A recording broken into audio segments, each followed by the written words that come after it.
Здравейте, уважаеми зрители! Вие сте с новинарската емисия на доктор Денкова Дерматологи, представена от мен, Пролетина Стойчева. Днес ще поговорим за едно значимо събитие, на което бяхме домакини, а именно вторият международен конгрес на естетичните медицински практици, известен като ICAMS 2024 година. Той се проведе в София. Целта на конгреса беше да се проследи напредъка в развитието на естетичната медицина и да се улесни сътрудничеството между утвърдени професионалисти и следващо поколение млади специалисти. Вижте кадри от това вълнуващо събитие.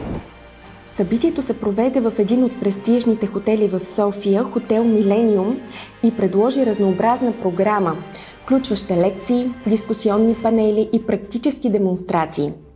Участниците имаха възможността да научат за последните иновации в регенеративната медицина, естетичната гинекология, както и хирургичните и нехирургичните процедури.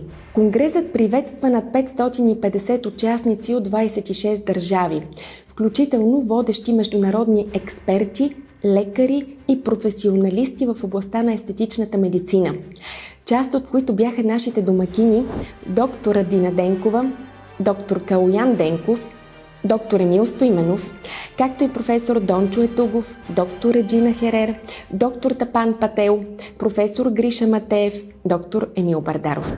ICAM 2024 успя да утвърди своето място като водещо събитие в света на естетичната медицина, насърчавайки международното сътрудничество и обмена на знания. Очакваме с нетърпение следващото издание и новите вълнуващи открития, които то ще ни предложи. ICAM 2025 ще се проведе на 16 и 17 май отново в София. Това бяха новините за тази седмица. Не пропускайте и следващата ни емисия. До тогава останете с канала на доктор Денкова Дерматологи.